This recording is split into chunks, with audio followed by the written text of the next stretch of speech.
받은 인하대 문학 콘텐츠 문학 경영학과 초빙 교수 윤나라입니다. 저는 아트앤테크놀로지 박사고 프랑스 파리 8대학에서 예술의 작품 활동과 정보기술의 관계, 그중에서도 인공지능과의 관계에 관해서 연구를 해서 2020년 11월에 박사를 받았어요. 네, 지금 옆에 보이시는 거는 비나면 띄워놓기가 조금 뭐해서 저 뭐 잘생겼다고 절 보시는 것보다 뭐라도 도움될 걸 하나 보실 게 좋을 것 같아서 하나 띄워놓은 거고 자동으로 재생될 겁니다. 제 발표랑 같이 함께 들으시면 좋을 것 같아요. 네, 일단 발표에 앞서서 행사 준비하고 자리 마련해 주신 한예종 연구소 측에 감사 인사를 먼저 드립니다. 말씀드렸던 것처럼 저는 일단 전공이 융합연구고 저 같은 융합연구자들한테는 오늘 같은 자리가 가장 소중한 자리 중에 하나입니다. 제가 뭐라고 발표를 맡겨주셔서 발표를 맡기는 했습니다만은 부족한 게 많은 사람입니다. 많이 배워가겠습니다. 일단 오늘 이 자리에서는 발표문을 중심으로 제가 이야기하고 싶은 이야기를 조금씩 부연하거나 넣거나 빼거나 하면서 진행을 해볼 테니까 뭐 이렇게 발표문 오늘 너무 발표가 성황이어서 발표문이 모자랐다 그러더라고요. 혹시 이렇게 종이 실물이 없으신 분들은 QR 여기 벽에 붙어 있는 거 찍어서 발표문 함께 보시면 될 것 같고, 행여 귀찮거나 어려우시더라도 제가 핵심 내용은 앞에서 읽어 드릴 테니까 제 목소리를 함께 들으시면 좋을 것 같습니다. 약간 빠르게 넘어가고 있는 것 같은데 좀 처음부터 다시 천천히 볼까요? 어디 봅시다. 이거 맨 앞에부터 볼까? 음,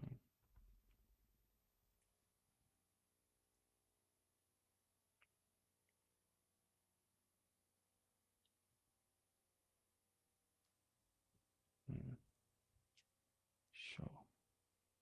네. 네, 그러면은 시작해 보겠습니다. 올라올 때 마셨는데 목이 그새 말랐네요. 음.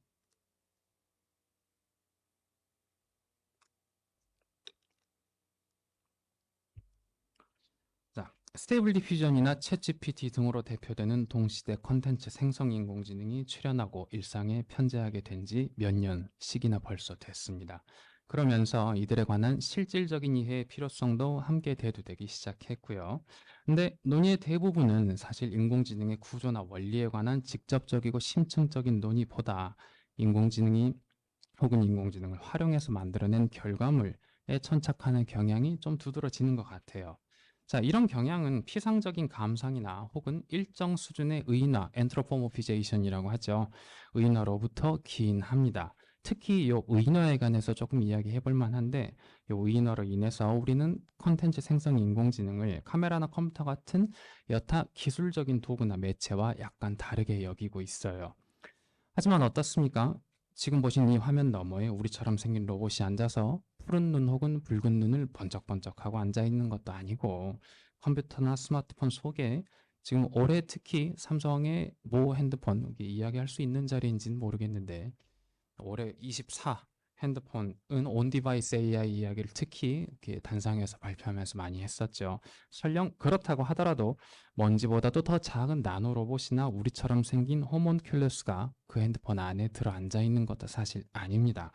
물론 생성 인공지능이 거의 실시간에 가까울 만큼 빠른 속도로 사실상 무한대에 가까울 만큼 많은 결과물을 쏟아내고 있는 오늘날의 이 현상 앞에서 비록 잠깐일지라도 모종의 의심이나 우려를 품는 건 매우 인간적이고 너무나 인간적이며 심지어 지극히 자연스러운 일입니다. 근데 생성 인공지능은 사실 우리 인간이 아닙니다. 너무 당연한 이야기지만 인간이 아니기 때문에 인간처럼 만들어지지도 않았고 인간처럼 작동하지도 않고 그럴 필요도 없습니다. 생성 인공지능의 핵심은 통계적인 빈도 그리고 확률적인 상관관계에 따라서 단어나 픽셀을 재배열하는 알고리즘이기 때문입니다. 자, 그러므로 생성 인공지능이 내놓는 결과물 역시 정답, 오답, 즉 정오 혹은 현답, 우답, 현우의 이분법으로 재단하는 관점은 다시 생각해 볼 만한 여지가 좀 있는 것 같아요. 생성 인공지능 사용자가 작동시키기 전에 첫째 혼자서 스스로 알아서 작동하지 않습니다.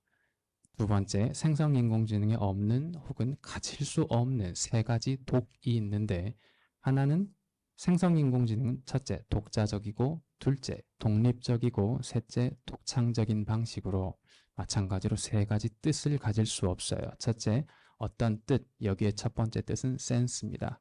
두 번째 뜻은 의도, intention이고, 세 번째 뜻은 의지, will입니다. 생성인공지능은 정리해서 다시 말씀드리자면 독자적이고 독립적이고 독창적인 방식으로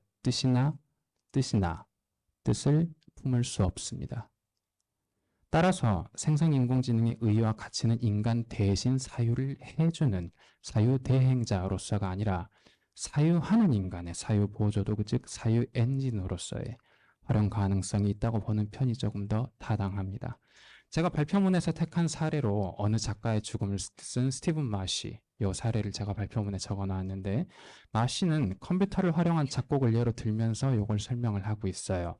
무슨 이야기냐면 하드웨어 성능이 아무리 강력하고 소프트웨어 기능이 아무리 현란하고 찬란한들 사용자가 음악이 뭔지 모르고 작곡의 원리를 모르고 화성학을 전혀 모르고 등등이라면 컴퓨터나 소프트웨어가 제대로 된 곡을 알아서 자동적으로 만들어주지 않습니다. 쓰는 사람이 모르면 한 곡도 얻을 수 없어요.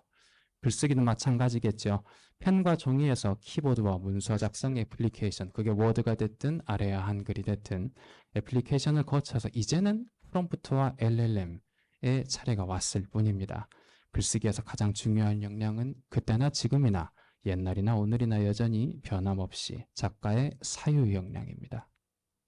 그뿐만이 아닙니다. 지금 제가 보조도구로서의 일단 층위에서 이야기를 했는데 그걸 넘어서 생성인공지능과의 협업 가능성을 실험하는 작가들도 빠르게 증가하고 있습니다. 사진 작가였고 지금은 생성인공지능을 활용한 사진적인 이미지를 생성하는 걸 주 작품 영역으로 하고 있는 보리스 엘닥슨, 작년에 제가 논문을 하나 낸 적이 있는데 보리스 엘닥슨은 생성인공지능을 활용한 작품 활동을 인공지능과 함께, with죠. 함께 작업하는 거라고 보는 작가입니다. 어떤 인공지능도 그냥 단어 몇 개 대충 입력한 다음에 생성하기 버튼을 누른다고 해서 원하는 걸 아까 전에 말씀드렸던 것처럼 알아서 저절로 만들어주지 않기 때문입니다. 이 엘닥스는 원하는 결과물을 얻을 때까지 새로운 프롬프트를 첫째 일단 만들고 둘째 그걸 다듬어서 셋째 다듬은 프롬프트를 또 입력하고 넷째 다시 고쳐서 입력하는 과정을 매 단계 그리고 매 과정마다 수없이 반복해야 함을 강조합니다. 생성인공지능을 활용하는 작품 활동을 첫째, 그러면서 엘닥스는 뭐라고 이야기하느냐면 작가로서 본인이 정말로 원하는 게 뭔지 되돌아보는 행위, 그리고 둘째, 그걸 어떻게 드러내 보일지 스스로에게 끊임없이 묻고 또 답하는 행위라고 이야기하고 있습니다. 두 작가 이야기를 하고 있는데 마시와 엘닥슨의 관점은 작가의 프로듀서적인 면모를 조금 더 강조하는 거라고 해석해 볼 수 있습니다. 사실 저보다 오늘 여기 와 계시는 분들이 저는 귀국하고 나서 논문 쓰느라고 작품을 통 못하고 있는데 작품이 너무 하고 싶어요. 차라리 그래서 언젠가부터는 내 연구 논문이 작품이겠거니라는 마음을 좀 고쳐 먹었습니다. 선생님들께서 저보다 작업을 훨씬 더 자주 하고 적극적이고 또 오래 하셨으니까 더 잘 아실 텐데 꼭 작품 활동하는 게 오직 인고의 노력이나 시간만 가지고 즉 작가의 아티산적 측면만 작품 활동하는데 꼭 그것만 필요한 건 아니지 않습니까? 공예적 측면이 아티산적 측면이 시간 조금 더 말하자면 어떤 작품 하나에 들이는 시간 즉 듀레이션이죠. 조금 더 관련한다고 만약에 볼 수 있다면 프로듀서적인 측면은 체계적인 감독, 디렉션이고 선별적인 조직, 큐레이션이고 총괄적인 지휘, 오케스트레이션에 조금 더 깊이 관련한다고 볼 수 있습니다. 인공지능은 기계적이고 기술적인 기술이고 매체입니다. 사실 이 용어에서 다시 생각해 볼 수 있어요. 왜냐하면 우리가 역사상 지난 역사를 되돌아본다면 본격적인 의미에서 최초의 메카니컬한 작품활동 도구는 카메라였습니다. 그리고 현대적인 의미에서 최초의 테크놀로지컬한 매체는 사진이었어요. 카메라와 사진이 등장한 이래 작품활동에서 작가의 프로듀서적인 면모의 비중과 중요성은 꾸준히 증가해 왔습니다. 단지 지금까지는 그 지휘와 조직과 감독의 대상이 카메라고 컴퓨터였다면 이제는 생성인공지능의 차례가 온 것일 뿐이라고 저는 보고 있습니다. 생성인공지능은 분명히 새로운 기술이고 매체고 도구입니다. 근데 이걸 놓고 벌어지는 이런저런 논의들의 성격이나 진행 양상은 사실 그렇게 새롭지 않다는 점이 저한테는 조금 흥미롭습니다. 사실 이런 논의는 심지어 문자라는 기술과 매체가 처음 등장했을 때도 있었어요. 문자가 처음 등장했을 때 당시 사람들은 문자가 인간의 자연스러운 기억의 형태를 해칠 것이라며 우려했습니다. 문자 이후에도 인류는 새로운 도구나 매체가 등장할 때마다 대동소이한 논의들을 마치 통과 의례처럼 거쳐왔고요. 통과 의례라는 말을 제가 일부러 한번 써봤어요. 통과 의례 측면에서 생성인공지능에 관한 오늘날의 논의는 카메라와 사진이 처음 등장했을 때와 사실상 완전히 같다고 봐도 무방할 정도로 유사하게 전개되고 있기 때문입니다. 생각해보면 사진 초기에 사진이 겪었던 혹은 통과할 수밖에 없었던 통과 의례 중에 하나는 회화로부터의 독립이었습니다. 이건 선생님들께서 저보다 훨씬 더 잘 알고 계실 거고요. 사진만의 독립적이고 독창적인 영역을 구축하기 위해서 의젠나째를 비롯해서 아주 많은 작가들이 노력했고 사진의 고유한 미학에 관한 논의는 그 다음에야, 즉 사진에 관한 리터러시가 똑바로 확립된 다음에야 비로소 가능해졌습니다. 정보기술에 관련된 예술 분야들이 지난 세기 중반에 처음 출현하고 그 가능성을 처음 내보였을 때 역시 큰 틀에서 사진과 별로 다르지 않았습니다. 고유하고 독립적인 리터러시를 확립할 때까지 정보기술 관련 예술 분야들은 동시대의 다른 예술들의 기den과 동시에 차별점을 강조하면서 미학적인 토대를 구성했고 그 결과가 오늘날 선생님들께서 알고 계시는 겁니다.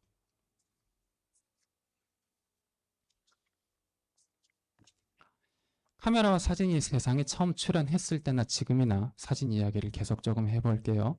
사진에서 중요한 것은 더 비싼 렌즈나 더 좋은 카메라나 더 신형 카메라가 아니라, 물론 그게 전혀 중요하지 않다는 건 아닙니다만, 기술에 관한 적확한 이해와 작품에 관한 깊은 성찰입니다. 즉 사진가의 사유 역량이죠. 정보기술도 마찬가지였고 지금도 역시 마찬가지입니다.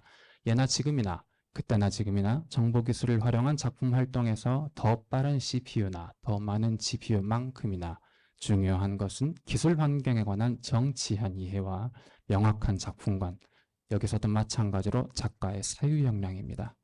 인공지능이라고 해서 다르겠습니까? 결과물의 수준이 아무리 뛰어나 보일지언정 인공지능은 입력받은 것을 처리해서 출력해서 내놓을 뿐 사실 인공지능이 직접 독자적으로 창작하는 건 아무것도 없습니다. 인공지능이 창작하는 건 아닙니다. 창작은 사람이 해요. 사진 매체에 관한 리터러시는 사진은 카메라가 아니라 사람이 카메라로 찍는다는 문장으로 함축할 수 있습니다. 작업은 그리고 컴퓨터가 아니라 사람이 컴퓨터로 한다는 표현 역시 정보기술에 관한 리터러시를 함축해요. 생성인공지능을 활용하는 경우에도 저는 마찬가지라고 봅니다. 작품활동은 인공지능이 아니라 사람이 인공지능으로 합니다. 여기까지가 제 발표문의 주요 내용입니다.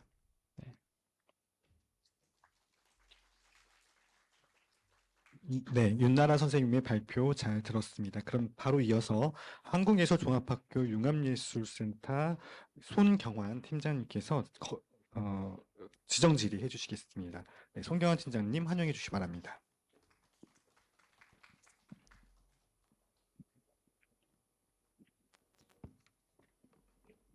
안녕하세요. 소개받은 손경환입니다.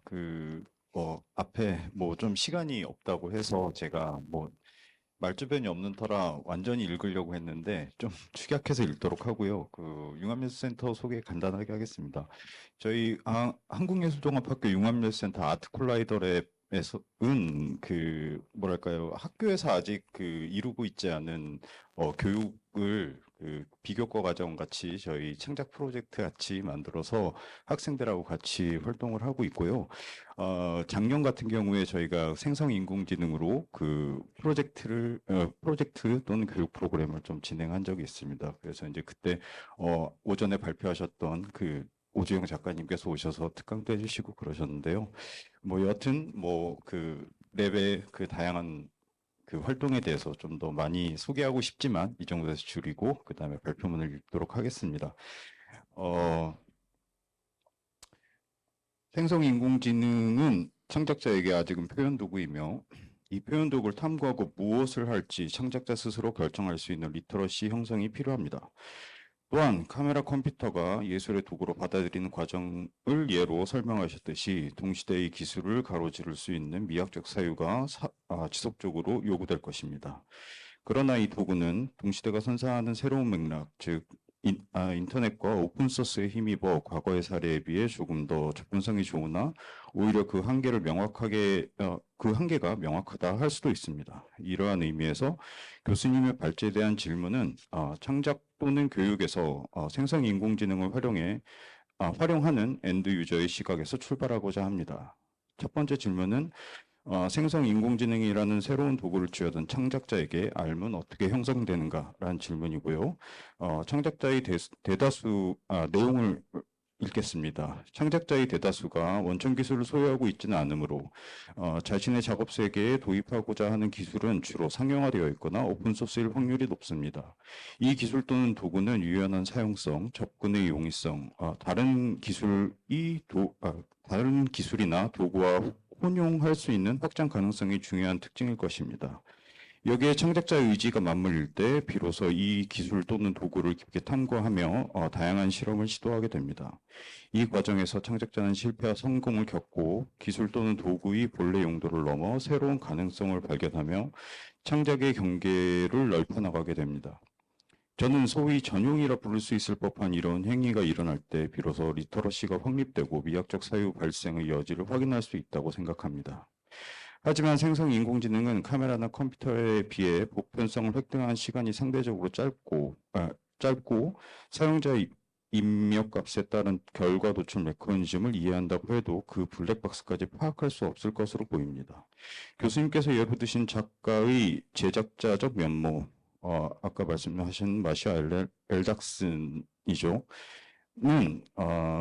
아직 우리가 완전히 컨트롤하지 못하는 인공지능의 블랙박스 덕분에 얻어진 다른 가능성이 주는 창작자의 모습이 아닐지 생각해 봅니다. 우리가 생성 인공지능에 대해 느끼는 위기감이 단순히 프롬프팅을 통해 누구나 쉽게 그럴듯한 결과물을 만들어낼 수 있기 때문은 아닐 것입니다. 우리의 근본에는 그 결과가 왜 도출되었는지 이해할 수 없음에 있는 것은 아닐까요? 최근 창작에 활용할 수 있는 기술의 격차가 급격히 벌어졌다고 느끼는 것 역시 이러한 문제의식과 연결되어 있습니다. 물론 인공지능 시스템 설계자조차 알고리즘이 어떻게 해당 결과에 도달했는지 설명하지 못하는 경우도 있지만 말이죠. 창작자 스스로 대형 언어 모델을 활용한 인공지능을 만든다는 것은 비현실적인 일이고 인공지능 깎는 노인이 될 필요도 없지만 동시대 미디어 아트가 인터넷 커뮤니티와 오픈소스의 힘을 빌려 이름 모를 수많은 이익에 의존하고 있는 만큼 개인의 사유를 빚어내기 위한 창작 도구를 커스터마이징하는 다른 의미의 공예적 시간 또는 미세 조정이 필요할 것으로 보입니다. 이에 대한 교수님의 깊은 통찰을 구합니다. 두 번째 질문입니다. 생성 인공지능 프롬프팅을 활용한 학생 또는 창작자의 자기주도 학습은 가능한가? 고백건대 이 글은 챗GPT-4와 함께 작성했습니다. 나의 창작 메이트 롬에게 심심한 감사를 전합니다. 작성한 문장을 되먹이면서 필요한 표현을 재선별하고 다시 한번 스스로 검증하는 과정을 거칩니다.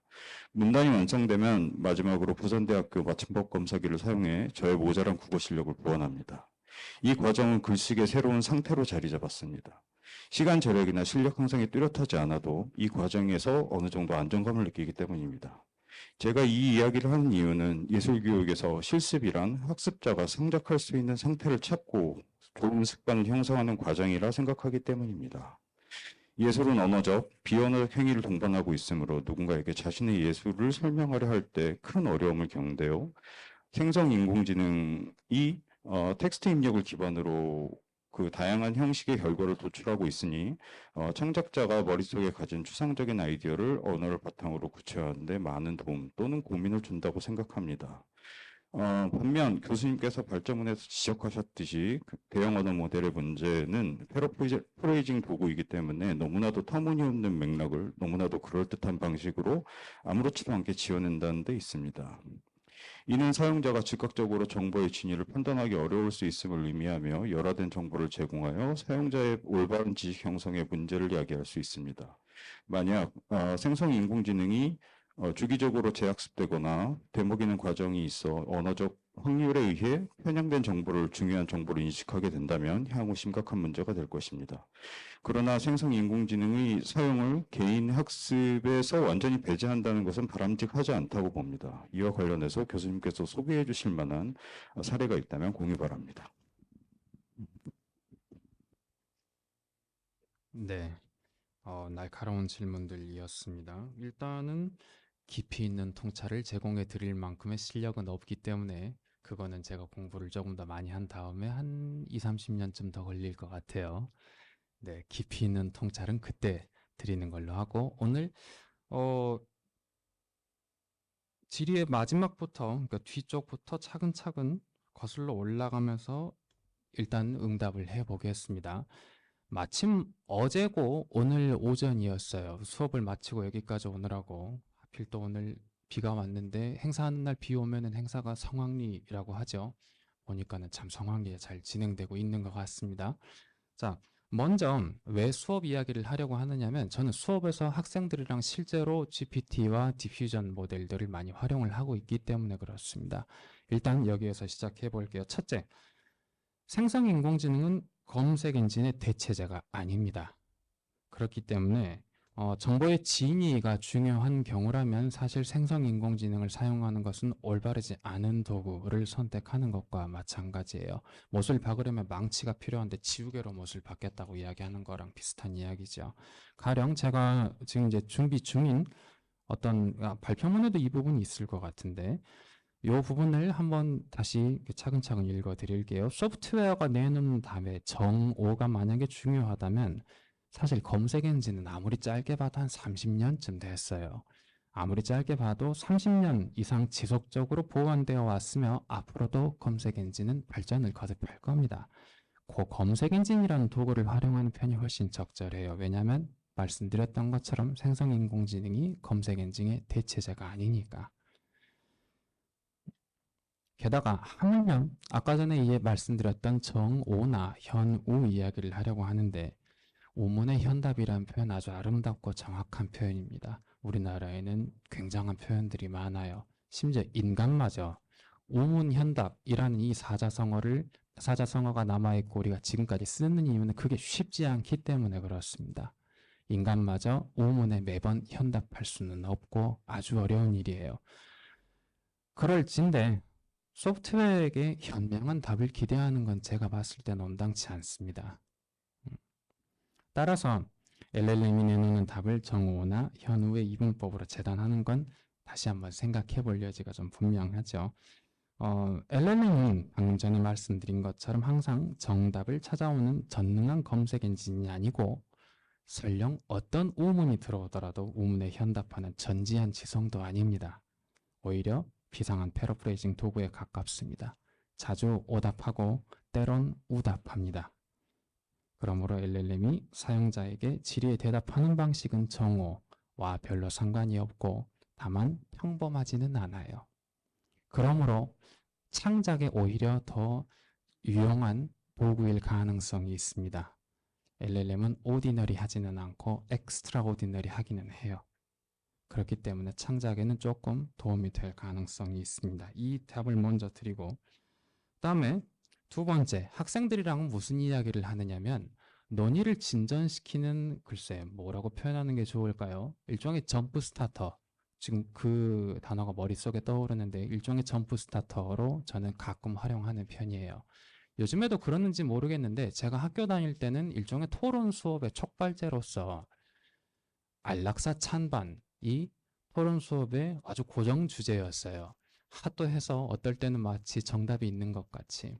근데 저는 그때도 제일 궁금했던 건 뭐였냐면 다만 이 이야기를 한 번 했더니 선생님께서 너무 난처해 하시길래 두 번 다시는 하지 않았습니다만 안락사를 찬성하고 반대하기 이전에 안락사를 당할 만한 병을 먼저 없애는 게 옳지 않은가 라는 생각을 저는 중학교인가 초등학교 5학년 때인가 먼저 했었던 것 같아요. 근데 제가 왜 GPT 이야기를 하면서 요 이야기를 선생님들께 드리느냐면 제가 앞에서 먼저 이걸 보여주거든요. GPT한테 물어보면 가령 안락사에 관해서 어떻게 생각하는지 의견을 내라 라고 물어보면 찬성 쪽 의견도 이만큼 나오고 반대쪽 의견도 이만큼 나와요. 그러면 학생들은 안락사 찬반 이야기를 더 이상 하지 않습니다. 안락사에 관해서 찬반을 가리는데 일종의 고여있거나 정체되어 있던 논의를 바로 그 다음 단계로 점프 스타팅해서 넘기는데 아주 적합해요. 그래서 저는 생성인공지능을 수업 시간에 제가 먼저 사용하는 편입니다. 예를 들어서 학생들 혹은 교육 현장에서 사용할 만한 사례 중에 하나로 말씀을 드렸고, 나머지는 제가 발표문에도 말씀드렸던 것처럼 사유대행자가 아니라 지금 방금 전에 사용하는 이런 방식입니다. GPT가 나 대신 생각을 해주는 것이 아니라 GPT를 통해서 학습 데이터베이스 안에 들어있던 내용을 먼저 확인하고 그 다음에 나는 그 소리를 듣기 전까지는 미처 생각지 못했던 지점으로 바로 넘어가는 사유를 진전시키는 일종의 보조 도구로 활용을 해보는 편이에요. 그 다음에 첫 번째 질문으로 넘어가자면 미세 조정이 필요할 것으로 보입니다 라고 말씀해 주셨는데 사실 제가 발표 제목에 넣으면서 행간을 생각했던 부분인데 그 지점을 행간을 잘 읽어 주셨어요. 결국에 생성인공지능도 모든 걸 알아서 다 해주지 않기 때문에 사용자의 미세 조정이 꼭 필요합니다. 사용 단계에서의 사용자의 미세 조정은 프롬프트를 더 정교하게 갈고 다듬고 끊임없이 수정하는 이 과정, 즉 프롬프트 엔지니어링의 과정이 미세 조정의 과정입니다. 사용하기 이전의 단계라면은 학습 데이터베이스를 구성하는 단계가 미세 조정의 단계일 것이고 파라미터를 조정하고 휴먼 피드백을 넣는 이게 Reinforced Learning by Human Feedback RLHF입니다. 이 단계에서도 마찬가지로 사용자의 미세 조정이 언제든 항상 개입할 여지가 있습니다. 자, 이 이야기 근데 이상한데 나는 GPT에게 직접 피드백을 준 적이 없거나 별로 설령 줬다고 하더라도 잠깐 줬고 내일 다시 쓰면은 어제 줬던 건 잊어버리던데 왜냐하면 GPT가 내 컴퓨터에 깔려있는 로컬 AI가 아니기 때문입니다. 예전에는 클라우드와 로컬 이렇게 불렀어요. 클라우드 스토리지, 로컬 스토리지 하는 것처럼 지금 내 눈앞에서 화면이 뜨고 있더라도 GPT가 나 디퓨전이나 등등은 사실 내 컴퓨터에서 실행되고 있는 것은 아니지 않습니까? 저기 건너편에 있는 그쪽에 있는 수백 개, 수만 개의 GPU에서 실행되고 있습니다. 그러므로 현재 이 논의들을 이끌고 있는 대부분의 인공지능들은 통상 클라우드 AI 혹은 오프 디바이스 AI 정도로 부를 수 있습니다. 그렇기 때문에 사용자가 직접 피드백을 일일이 집어넣는 파인 튜닝을 하기가 어렵다는 거죠. 이거 그렇다면은 클라우드 AI를 로컬로 혹은 오프 디바이스 AI를 온 디바이스로 즉 쉽게 표현하자면 인공지능을 내 컴퓨터에 직접 까는 거예요.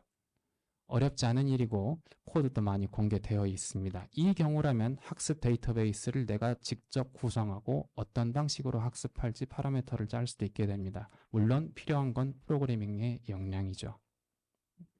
사용자가 이걸 갖추고 있다면 가능한 일입니다. 쉽지 않다면 인공지능을 크게 보지 않고 작게, 잘게 혹은 잘라서 보는 것도 좋은 접근 방법 중에 하나입니다. 가령 GPT 이야기를 계속하고 있는데 GPT의 경우에는 사실 GPT-4, 그러니까 큰 버전업과 대형 모델은 매우 유명해졌고 꼭 꽤 바이럴한데 작은 버전 GPT도 있거든요. 일종의 도메인 스페시픽 AI라고 부를 수 있을 것 같은데 이게 GPT는 대문자로 쓰잖아요. GPT-S의 S는 오픈AI가 의도적으로 소문자로 씁니다. 스페시픽의 S일 수도 있을 거고 스몰의 S일 수도 있을 겁니다. GPT-S는 아주 좁은 특정 작업이나 특정 기능에 특화된 작은 GPT입니다. 이 GPT-S를 GPT 스토어라고 지금 구글에 검색해 보시면 나올 텐데 많이 올라가고 있고 국내에서 GPT나 생성인공지능 관련해서 연구하고 있고 혹은 사업 모델을 구상하고 있는 회사들도 GPT-S를 만들어서 스토어에 공개해서 일종의 또 다른 방향을 도모해 보고 있는 그런 부분들도 있습니다. 자, 이런 것들을 활용해 보실 수도 있어요. 자, 그럼에도 불구하고 맨 마지막에 한 질문은 남아 있죠. 사용자가 도대체 이 인공지능이 어떻게 작동해서 내가 넣었던 X라는 프롬프트를 이 A라는 결과물로 바꿔냈는지 명확하게 과정을 확인할 수 없다는, 혹은 확인하기 매우 어렵다는 것. 이 사실 수십 년 전부터 있어 왔던 사이버네틱스, 본래 이 용어는 사이버네틱스에서 이야기가 되었습니다마는 통상 사이버네틱스를 인공지능 연구 혹은 지성 연구의 시작으로 보기 때문에 AI 분야에서도 이 용어를 적극적으로 활용하고 있어요. 이게 블랙박스입니다.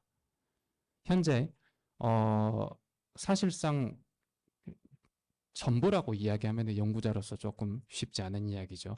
거의 대부분의 인공지능은 블랙박스적 특성이 아주 강합니다. 그렇기 때문에 도대체 왜 이렇게 되는 거지? 이기 때문에 여서 우리가 다소 우려스러운 부분이 있는 거고, 통상 잘 모르면 조금 겁도 나잖아요. 그래서 이 분야에 관련된 연구들도 GPT나 디퓨전 연구만큼이나 아주 적극적이고 활발하게, 그리고 많은 연구자들이 참여해서 연구하고 있습니다. 비유해서 표현하자면 블랙박스를 투명하게 혹은 설명 불가능한 인공지능의 내적 작동 원리를 설명 가능하게 하는 연구입니다. Explainable AI 정도의 키워드로 찾아보시면 해당 연구가 인지론 혹은 인공지능 연구, 큰 틀에서 컴퓨터 사이언스 혹은 인포메틱스 연구에서 적극적으로 행해지고 있다는 것을 확인해 보실 수 있을 것 같습니다. 질의에 어느 정도 대답을 한 것 같네요.